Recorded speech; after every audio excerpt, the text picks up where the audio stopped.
Sumanoy. My name is Christian F. Sanico. And we are from the Group 4. And we will discuss or report the color wheels in its categories. And also, What symbolizing and meaning of primary colors? that's all. And we will gonna start. A color wheel, a circular diagram showing relationship between primary, secondary, and tertiary colors. Used to create color scheme for design and arts. So, basically, artists and designers use the color wheels as it helps with combining paint colors to create palettes. So, familiar naman tayo sa palettes, di ba? Ito yung parang pabilog siya, mayroong different color paint na ginagamit naman ng mga artist upang makagawa ng mga unique paintings and arts. So, ito yung itsura ng palettes.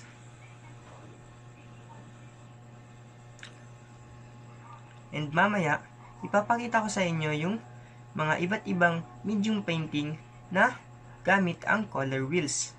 But before that, punta muna tayo sa categories of color wheels. So we have 3 categories, and it is the primary, secondary, and tertiary colors. So first, the primary colors. So it consists of 3 colors, and it is the red, blue, and yellow. While sa secondary colors naman, we have green, orange, violet, and purple.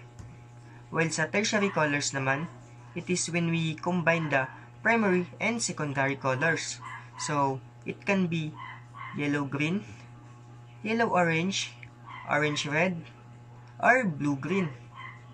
As long as na-connect natin yung color ng primary and secondary colors. And now, dahil alam na natin yung 3 categories of color wheels, alam naman natin, di ba, na every paintings and arts na ginagawa ng mga artist has also meaning.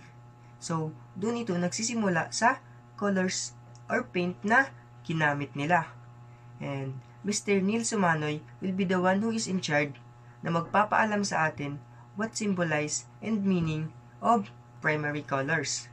So, ano pang hinihintay natin? Mr. Sumanoy, back to you!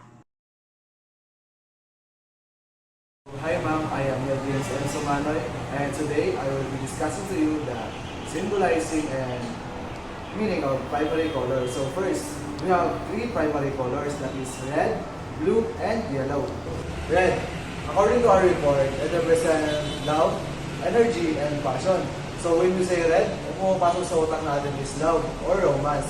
Kasi yun yung pinakalan natin ng main na nagsisymbolize nito. For example, Valentine's Day.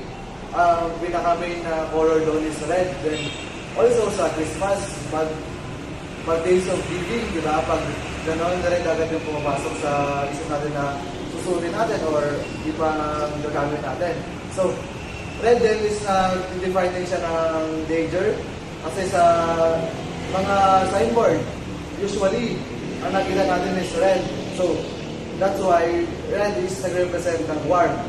So, proceed na naman tayo sa blue. So, pag sinabi natin blue, it represents or symbolizes calmness, trust, and serenity. Pag sinabi natin blue, it represents peaceful and calmness because one big factor ito is our nature. Diba, mas prominent yung color blue. Example, sa ating nature, sa ating karagatan or ocean, and our sky or kalawakan. Diba, nagbibigay ito sa atin ng calmness and peaceful mind, diba? So, sa pinakalas na tayo, sa color yellow, it is associated with happiness, optimism, and creativity. And also, yellow have a cheerful vibe that stimulates joy and happiness. So, bakit siya connected sa ganon? So, connected siya sa ganon dahil sa sun na nagbibigay sa atin ng jolly vibes. So, despite sa napaka-jolly na vibes ng color yellow, it also gives a caution and warnings like color red.